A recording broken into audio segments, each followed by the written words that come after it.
If you have your Bible with you, join with me in Exodus. Let's go to about chapter 13. We'll start there and quickly move to chapter 20. We're looking at a series of lessons called Great Bible Lists. And I'll have to say this. If you were going to make a list of the lists, and I do have a list of the lists, I've got about 10 or 12 that I thought kind of jumped out at me as being, top of the lists in the list of lists. If you were going to, talk about the great list of the Bible, the one we look at tonight would have to be number one. The Ten Commandments. I mean, everybody knows them. Whether they agree with them or not, whether they follow them or not, everybody knows them. They are held sacred by at least two religions and a host of other groups. They are in many ways, at least the last six of the Ten Commandments, are the fundamental, the basis really of Western law, of Western moral law. When you talk about, murder, adultery, stealing, bearing false witness, these are the kinds of things that form the core of most Western legal systems, with variations on them, endless variations on them. So, this is pretty important stuff.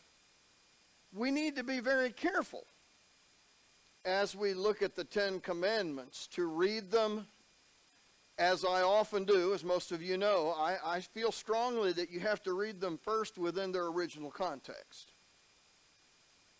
God gives these laws to people in the 16th century BC. Why are they worded the way they are? There's a reason for that. God is seeking to separate out a small group of people, a small culture of people, and is trying to distinguish them from all other cultures. In a sense, the purpose of the wilderness wanderings is to isolate Israel, and Scripture says that later on.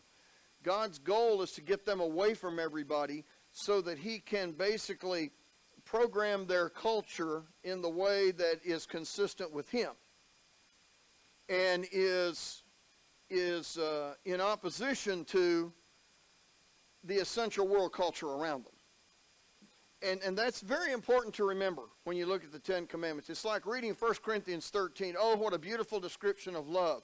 The characteristics of love in 1 Corinthians 13 are targeted very specifically to the needs of the Corinthian church to whom the book is written. There's a reason why he says love keeps no account of wrongs. There's a reason he says love is patient. Because he says in the Lord's Supper they need to learn to wait for each other. He says in the exercise of tongue speaking and prophecy that those that have these gifts need to hush up and let others go first. And so you talk about if you're going to exhibit Christian love, you got to be patient. You got to be kind. Well, the same is true with the Ten Commandments.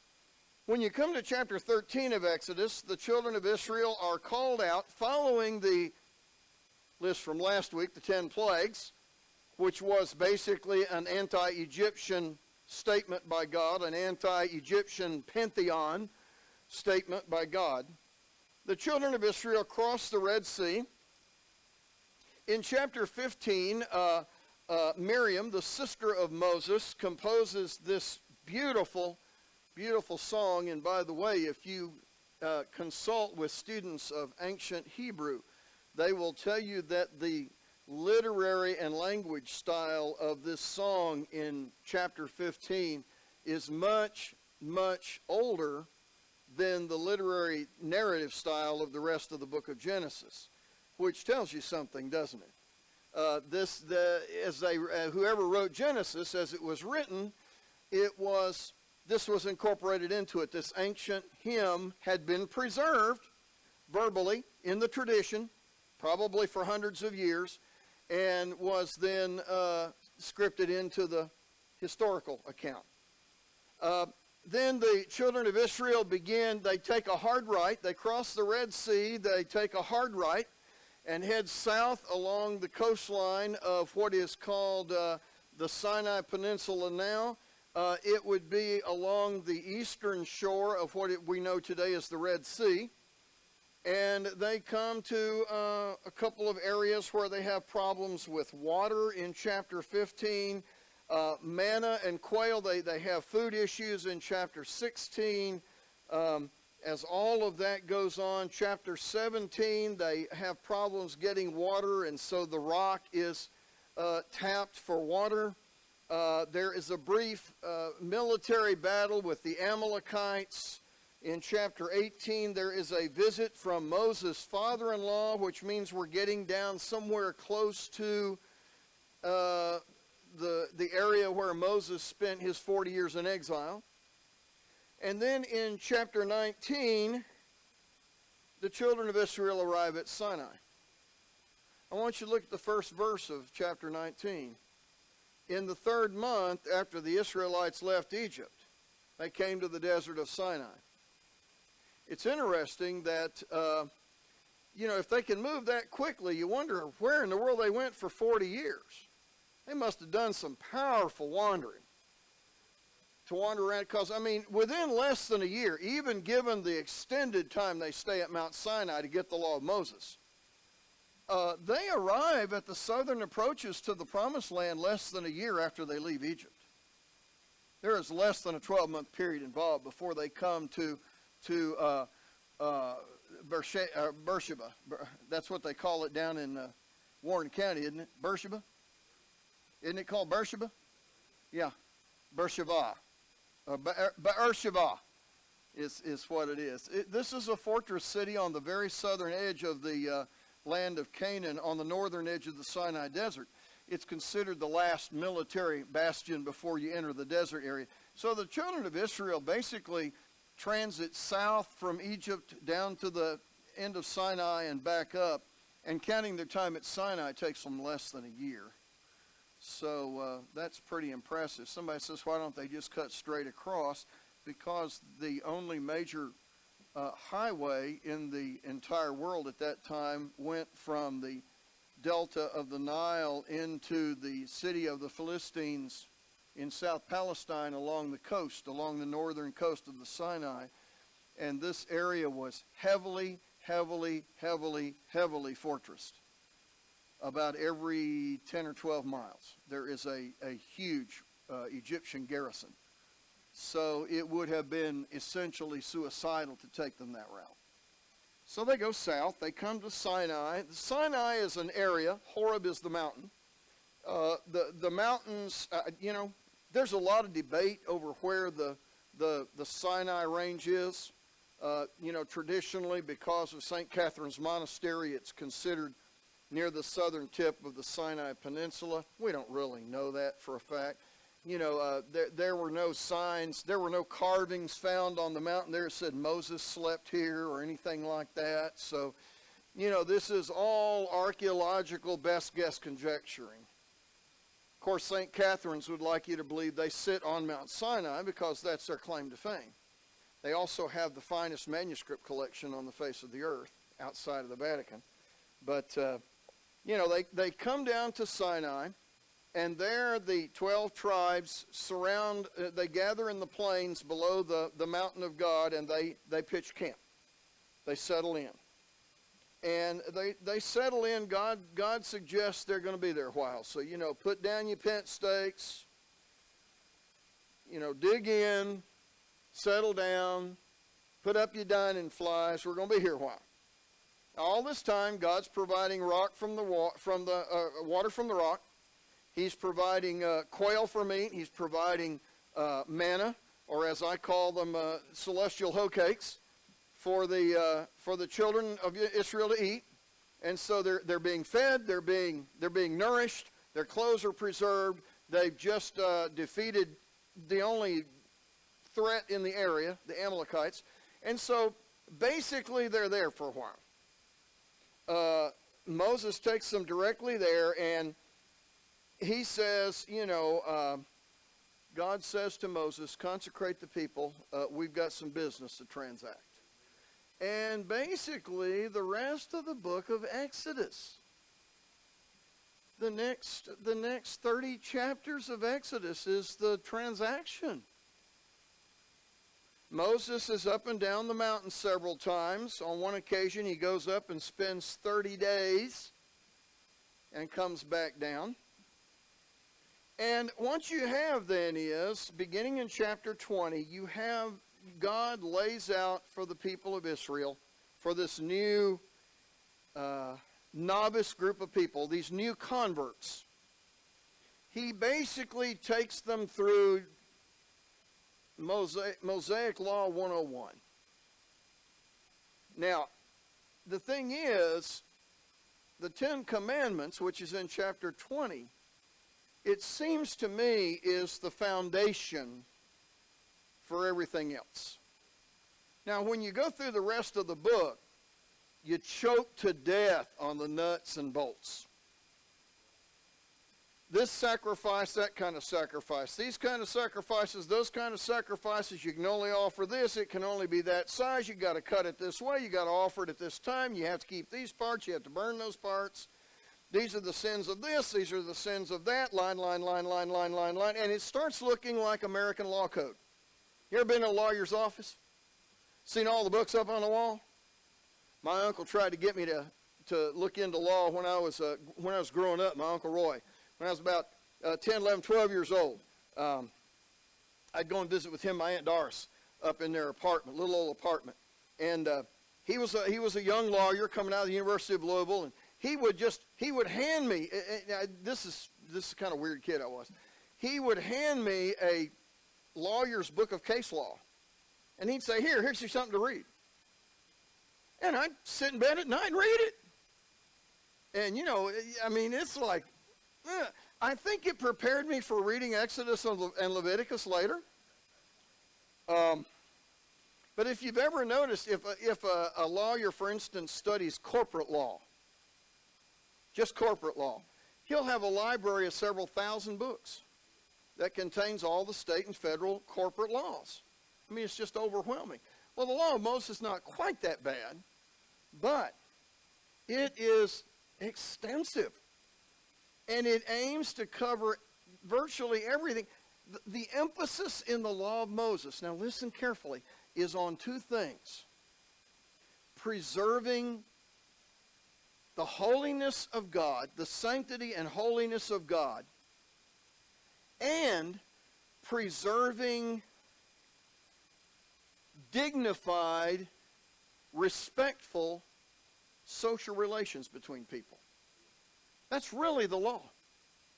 The holiness of God and respect for people around you.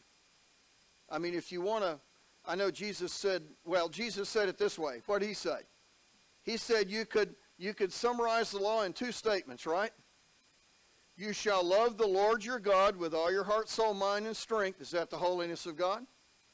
And you shall love your neighbor as yourself. That's respect for one another and care for one another within the context of a society.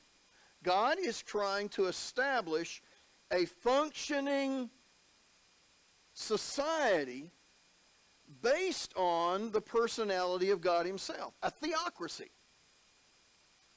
God is going to rule the nation through Moses, and he wants that nation to function in a godly way. That's why you have all these laws about purification and, clean and unclean meats and different, rashes and discharges of blood and pus and all that kind of stuff and how to keep your house if there's mold in your house. Some of it has to do with sanitation and all, but a lot of it also ties into the idea of maintaining a society that is clean and respectful and mutually supportive of each other. You got laws about how to take care of poor people. The assumption is you're going to have people in society that can't care for themselves. The assumption is there. There is no socialistic mentality that we spread it all amongst everybody and everybody has all they need. God acknowledges from the get-go, hey, you're always going to have the poor among you, like Jesus said. How do you take care of them? And so he sets up a social safety net. A very simple, functional social safety net within the law of Moses to take care of folks that, like Ruth and Naomi, who cannot take care of themselves. And it functions quite well when people do it the way they're supposed to. So you have all that kind of stuff going on. So, Moses in chapter 19 goes up on the mountain. God gives him some basic principles. And he sends him down. He says, now, before you do anything else, lay this stuff on him. And so he comes down, and I want you to look at the first statement in verse 20, or in chapter 20. And God spoke all these words. Most people don't know that's there. According to what Moses records for us, the words that follow are the actual words of God.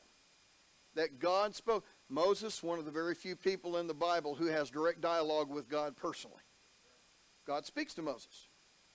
Moses says, and God, all these words. And what follows are a series of 10 moral and theological principles that form the foundation. It goes from chapter 20, verse 2 to chapter 20, verse 17. You have 10 basic principles. A couple of them have commentary attached to them by way of explaining why I want you to do this. Some of them are as simple in Hebrew as 2 words. You know. Lehochlam. Don't commit adultery. Or don't adulterate. So, you know, it just depends on what you're going to do with it. Some things don't require explanation. Don't kill people. Don't murder. Don't steal. Don't commit adultery. Don't lie about others.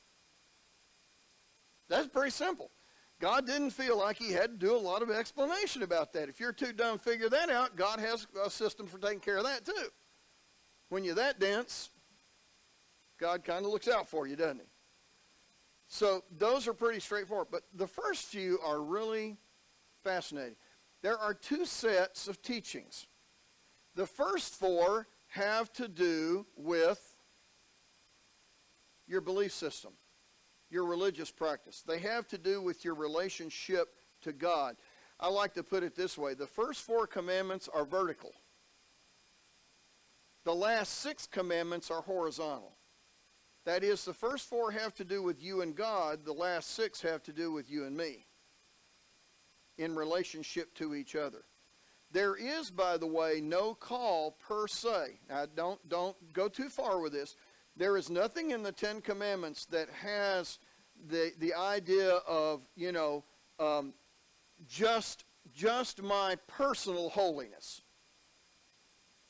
Each of these teachings have to do with practicing holy living in relationship to those around me. It all has a social dimension to it. Let's look at them. What does God do? He begins with a statement of fact. I am the Lord your God, who brought you out of Egypt, out of the land of slavery. Just in case you forgot. I'm the God who... Now, what's he saying with that? I'm the God of the 10 plagues. I'm the God behind the miraculous power of Moses.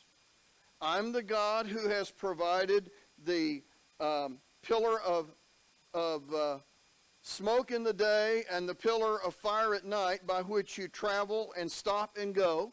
The Bible says when the pillar moved, they moved. When the pillar stopped, they camped. Oh, by the way, I'm the one that cleansed the water at Marah. I'm the one that gives you water from the rock. I'm the one that gives you the manna. I'm the one that sent the quail. I give you your daily bread, in the case of the manna. So, are there any questions about who I am here?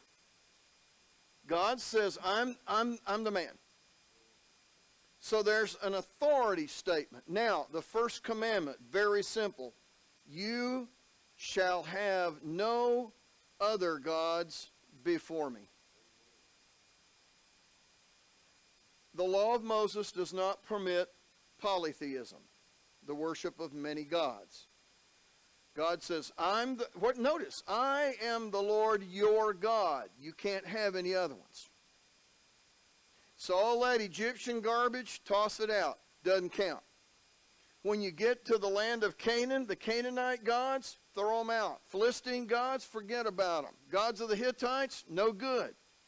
You cannot worship any god but me. This is a radical statement in the ancient world because it essentially imposes monotheism on the Jewish nation. And that is far out stuff. Because there is just virtually no monotheism in this period of history. In fact, the only person that ever tried to impose monotheism in any culture was Akhenaten, king of Egypt. He threw out the Egyptian pantheon and instituted the worship of Aten, and the minute he died, they scraped his name and image off every piece of rock in Egypt and tried to wipe out his memory because he was considered a heretic, a nut, a wacko, a fruitcake. How could you believe in one God? What are you smoking to make you think that? Are you just crazy? And then God takes him out in the desert and he says, hey, I'm the only God there is. And of course, the actions bringing him out of Egypt have established that fact. What did we notice last week in the 10 plagues? They are targeted at the Egyptian pantheon of gods to show how powerless and wimpy they are. God could whoop every one of them, and sometimes more than one at a time. So, that's a very simple statement. You shall have no other gods before me. Now, the second one, this has been open to a lot of interpretation. You know, we hear about our Islamic friends, some of the radical Islamic people. They take this no idol thing to an extreme. And so did many in the early church, by the way. The idea that if you had any kind of a picture, a mosaic, a statue. Have you ever noticed in early churches when they excavate them, the archaeologists, they never find statues? They never find Christian statues. Every now and then you'll find a painting on a wall or a mosaic on the floor, but you will never find a statue. Why? It's an idol. And there was a strict anti-iconic theology that the church inherited from Judaism. You'll find the same thing is true in ancient synagogues. You will not find icons in ancient Jewish synagogues. They're just not there. The most far out thing you'll see is every now and then you'll see a beautiful mosaic on the floor. But you don't find images, and you don't find nooks in the wall for them. You don't find places in the wall where they could have been put. They don't exist. And it's because of the second commandment. You shall not make for yourself an idol, listen to this, in the form of anything in heaven above, on the earth beneath, or in the waters below. Just in case you had any outside, outliers here that you had in mind. You can't make an image of anything, which again goes against everything in the ancient world that was done. And then notice this, now you have commentary. You shall not bow down to them. Somebody says we didn't make it. We just got it from our neighbors. Well, and that sounds silly, but, what's one of the most abundant things in Jericho when the city is captured? Family gods, temple gods, idols. They're all over the place. We still find them. I mean, archaeologists, they very seldom excavate an ancient site that is non-Christian and non-Jewish that doesn't have idols. I mean, they're just as common as dirt, as the dirt they're covered in. I mean, in fact, one way that you know you have a pagan temple is by the structure. The other thing is because you find idols. You just find them. You find altars and idols all over the place. Some of them quite graphic, some of them quite weird looking. Just crazy stuff. So, see, the thing is, you could wiggle out of this one by saying, we didn't make them. We captured them from our neighbors. God says, You can't make for yourself an idol. You can't bow down to one. You can't worship one. And then listen to this statement again, I am the Lord your God. Oh, and by the way, I'm a jealous God. Now, this is a statement of, you can't have any other lovers. This comes up again in the Old Testament prophets. What does Hosea say? He married a woman who was unfaithful, and the first thing she did was leave him and go find other lovers. And, of course, what is that? That's an analogy to what Israel has done to God. God says, you've left me for others. In fact, in Amos, God says, he says, this sounds quite terrible, but it's actually the book of Amos. God says, you're out, he says, Israel's out braying in the desert like a donkey in heat, looking for some donkey to come along. Come on, I'm ready. He says, that's the way you are. You guys are so unfaithful to me that it's like that's all you think about is just hooking up with somebody else. I don't get it because I've always taken care of you. God makes very clear right here, he's not going to tolerate that to any degree. You can't even borrow one and worship it. I'm jealous, and I punish the children for the sin of the fathers to the third and fourth generation to those who hate me. What does the word hate here mean? If you're not faithful to God, you hate him. He means for those that cheat on me. You cheat on me, you'll pay for it. Your children will pay for it. Your grandchildren will pay for it. How long did the exile last? 70 years? Actually, more than that if you count the northern kingdom, and it stretches out over a period of almost 200 years, give or take. And many of the Jews never came back. How many generations go through 70 years? That's about 4 generations. See? So, this plays out. But he says, I show love to 1,000 generations of those who love me and keep my commandments. He hadn't gotten but 2 commandments out, and he's already hammering them. This is serious stuff. You better listen to what I'm saying. You mess with me, I'll mess with you. You treat me right, I'll treat you righter. Now, the third one.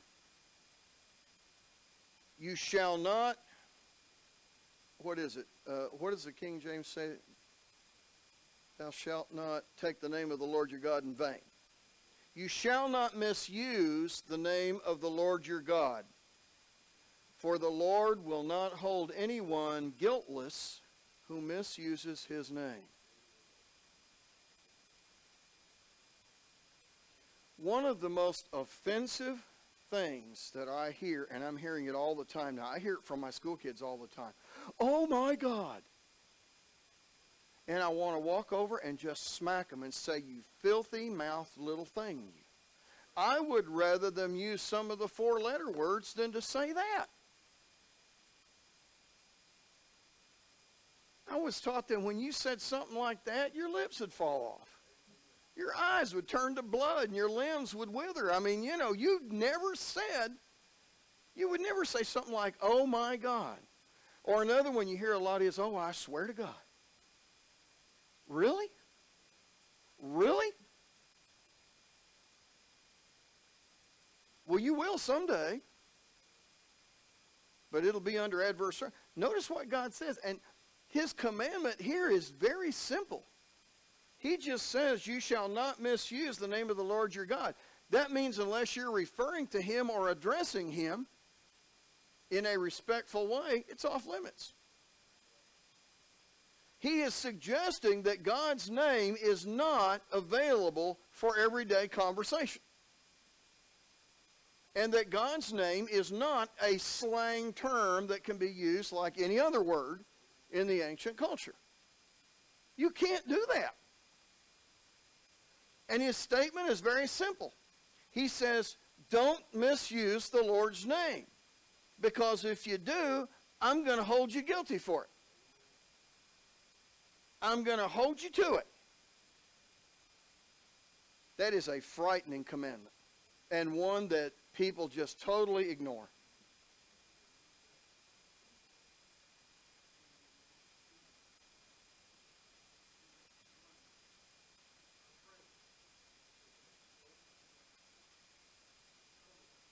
I don't know if they're giving God credit for it. I think if you watch that person, they also say that when they see a car wreck take place.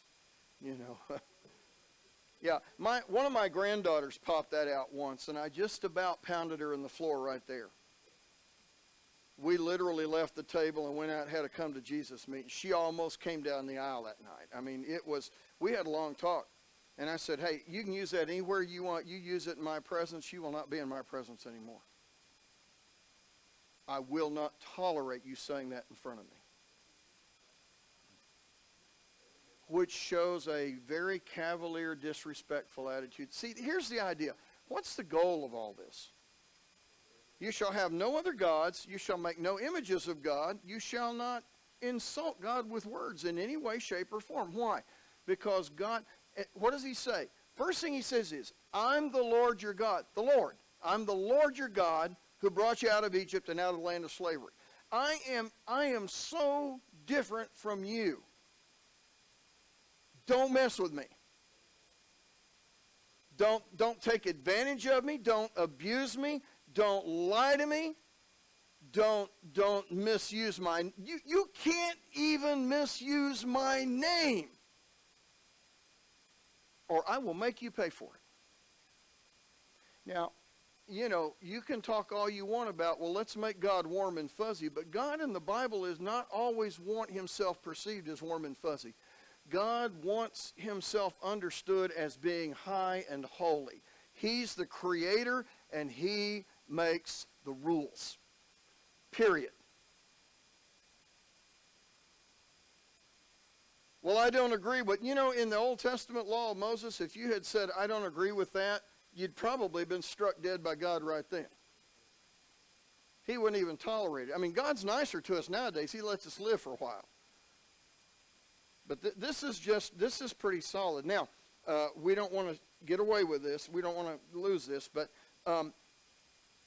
verse 8 is number 4. And this is part of the theological part. And this is the one commandment that is commented on more than all the others combined.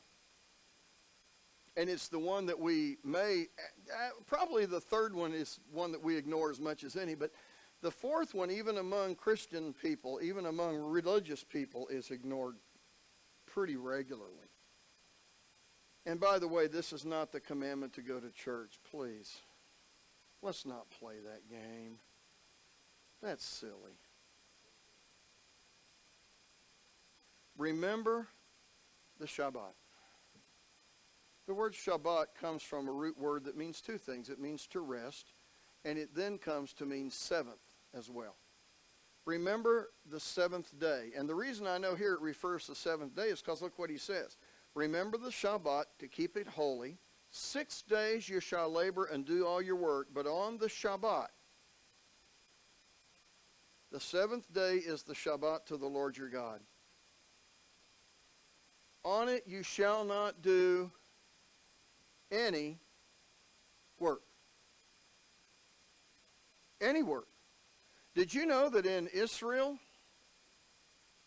on from sunset Friday to sunset Saturday, most businesses in Israel are closed. You can't order a pizza on Friday night.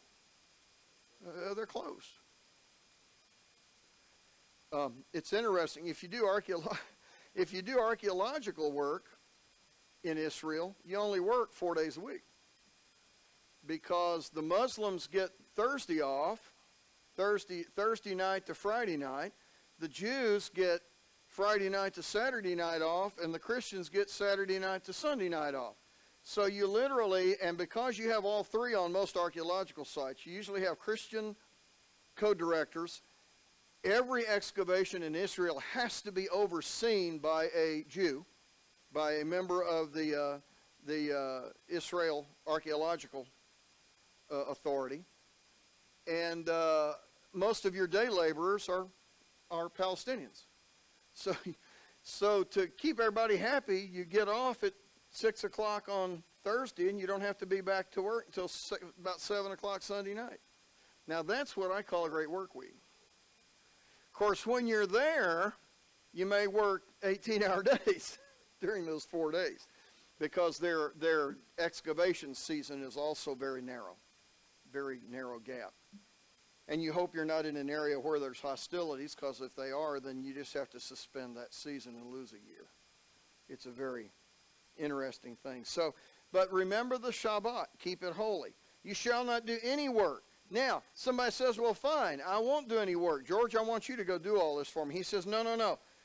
You don't work, your son doesn't work, your daughter doesn't work, your manservant, your maidservant, in this case we would say what? Your employees, your animals, yeah, your animals, nor the alien within your gates. Well, I'll tell you what, I'll just go get some pagan out here and let him do the work on Saturday. No, you can't even do that. You can neither work nor can you delegate work on the Shabbat. And that does go, by the way, from sunset on Friday night to sunset on Saturday. That's the way time is reckoned in the Old Testament. And then this is one of the few places where you have an explanation. For in 6 days the Lord made the heavens and the earth and the sea and all that's in them, but he rested on the seventh day, and therefore God blessed the Sabbath day and made it his. Yeah. Made it exclusively his. Somebody says, oh, that's when you go to synagogue. Didn't have any synagogues back then. Synagogues are the consequence of the post-exile period. Synagogues don't show up until about the mid-3rd century BC in Babylon, and maybe early 2nd century BC in Palestine. So there are no synagogues. There's no synagogue system, no rabbis, none of that kind of stuff. So the Sabbath was meant as a universal social day of rest.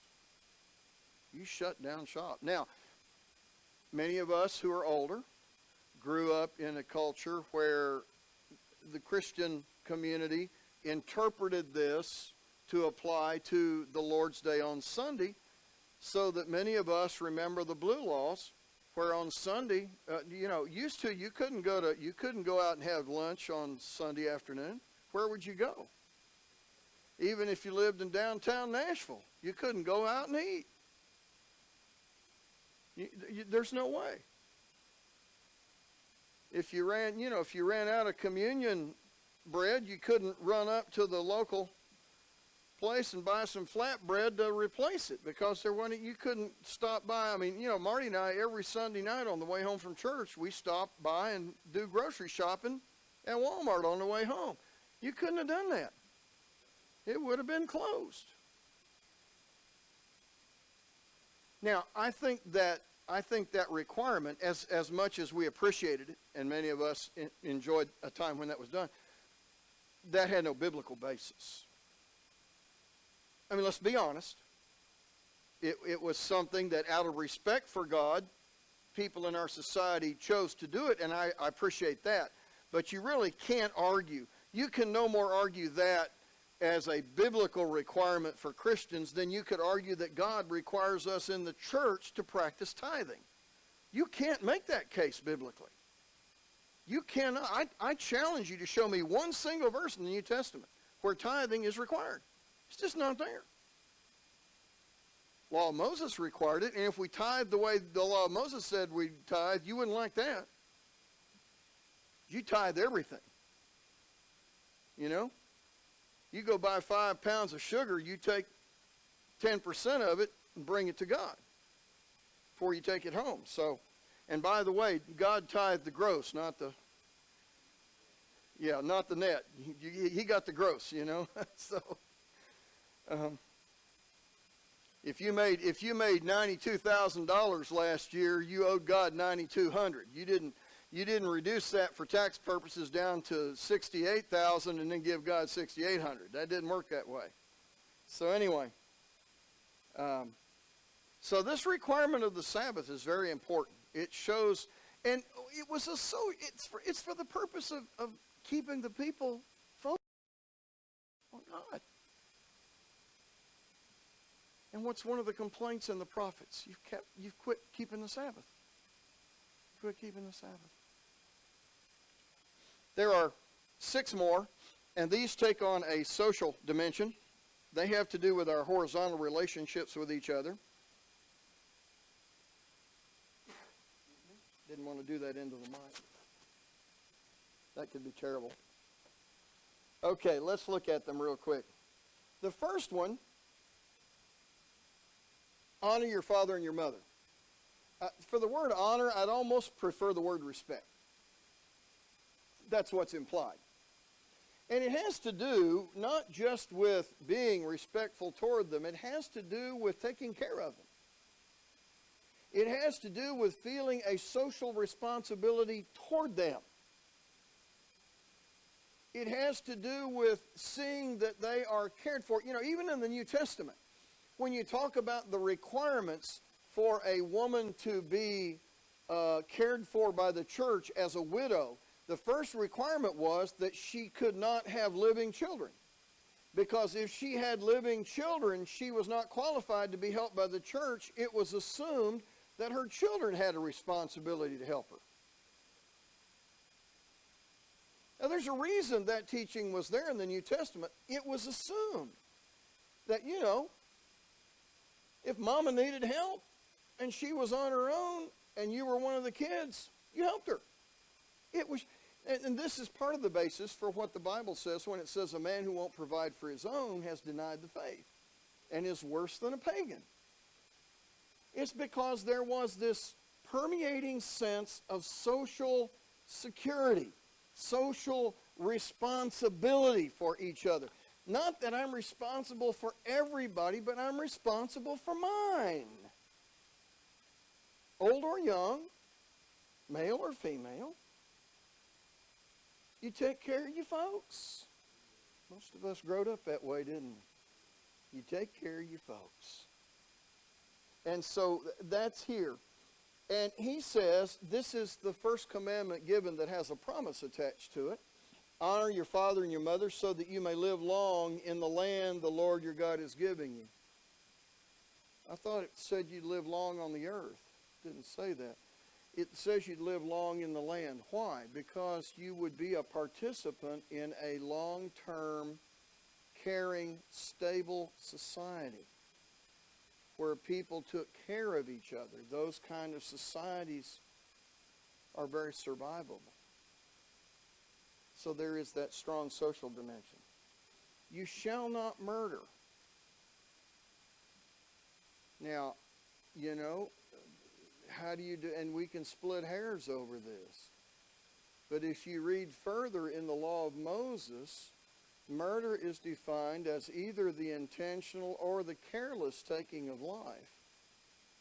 There are different penalties in the Old Testament law of Moses meted out for those who lie in wait versus those who inadvertently cause the death of somebody.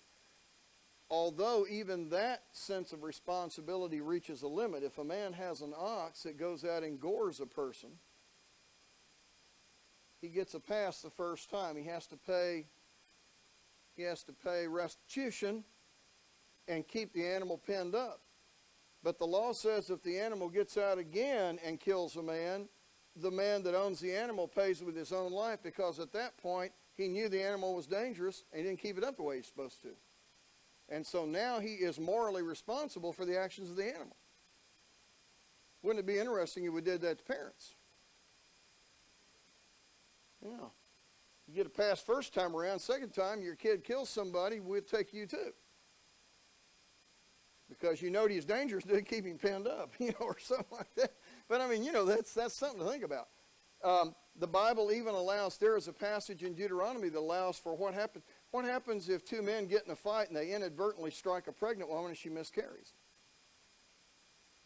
That's actually discussed in the Old Testament. Isn't that interesting? How many of you knew that was there? That there was a law regarding the forcing of a miscarriage? Yeah. life is a sacred thing to God. You shall not commit adultery. Moral responsibility to maintain a personal covenant with your partner. Okay? And again, it establishes a level of social stability within the society. You shall not steal. What is stealing? Taking anything ain't yours. But I needed it. That's not, it doesn't say you shall not steal unless you need it. It says you don't steal. If I have a pen and you take it, you stole it. And then we have, oh, I meant to give it back. La, la, la. You know, it's interesting to me in Scripture, God doesn't mince over fine language. He doesn't split hairs over the way you define terms. He just says, don't steal. Don't take stuff that's not yours. Whether it's a wife or a slave or a cart or an animal or a piece of land or a fountain pen. How honest does God expect us to be? Totally. Totally. You shall not give false testimony against your neighbor. It's interesting to me that he doesn't say, and I'm not saying this gives you a pass, he doesn't say you shall not lie. Again, it is a social-based commandment. You shall not lie against your neighbor.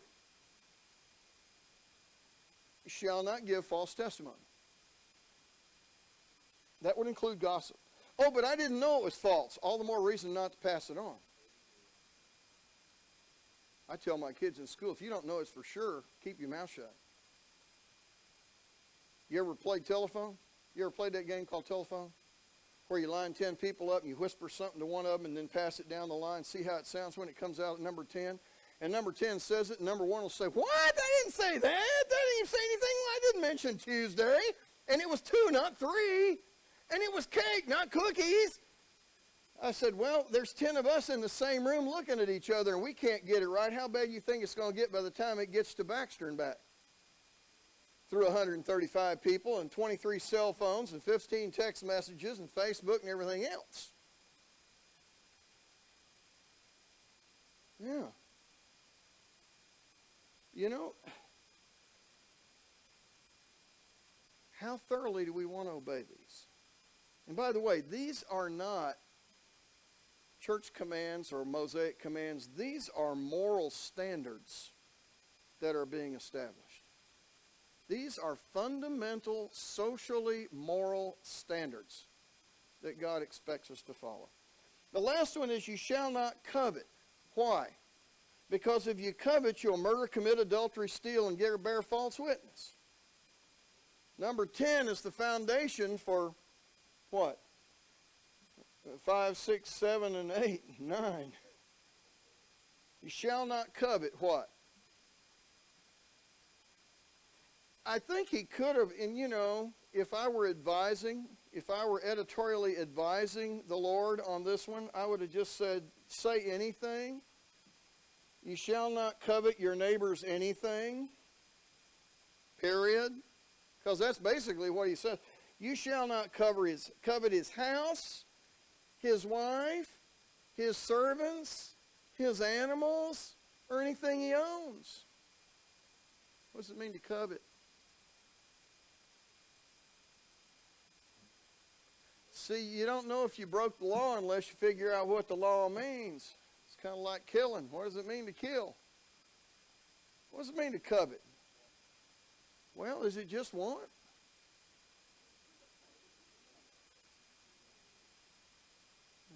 It's almost an inordinate desire, isn't it? It's an obsessive desire. Yeah. Now, what's the point of number 17? Well, verse 17, kind of like what Paul says. I think Paul says it best in a positive way when he says, be content with what you have. I mean, if you can get something else, fine. But don't feel like your life's incomplete without it. You know? I can always think of another book I'd like to have. But if I don't get it, I'm not going to die because of it. You know? And I think it comes down to how you function in relation to people around you and the value system you have within yourself. The assumption is that God will give you what you need. God is not obligated to give you anything you want, but He promises to give you anything you need. And we get those all mixed up, especially in a materialistic culture like ours. The lines get blurred real fast. Oh, but we can't do. Oh, yes, we can. We can do without that. We have a whole lot of stuff at church that we could do without. We don't have to have the recording equipment. We don't have to have the overhead screen. Technically, we don't even have to have the lights or the building or any of that. Well, that would be inconvenient. Well, that's true. But inconvenient for who and to what degree? You know, we get our needs and our wants confused, and we get to feeling like we can't live without something when we probably could. And so it leads us to, what does James say? James says that what causes wars among us is that we want and can't get. Right? He says that's what causes strife among us, is that we can't get what we want. You think about all the people in our culture who are stressed out of their minds pursuing what they want and frustrated because they can't get it. I mean, a lot of what's being tapped on politically right now is, you know, the candidates are playing off this idea on both sides of the spectrum, by the way. Life's not fair. The government's not fair. The economy's not fair. Everything's not fair. And they're all picking on you. And it's not, you don't deserve that. You have your rights, and you have a right to get everything you want. And let's just go teach everybody a lesson. And I'm thinking to myself, is that really the way we want to function as people? Is I just go around mad all the time because I got a want list and only 3 things are checked off of it. So I'll just be angry and hateful toward everybody around me. And I'll find somebody to blame for it.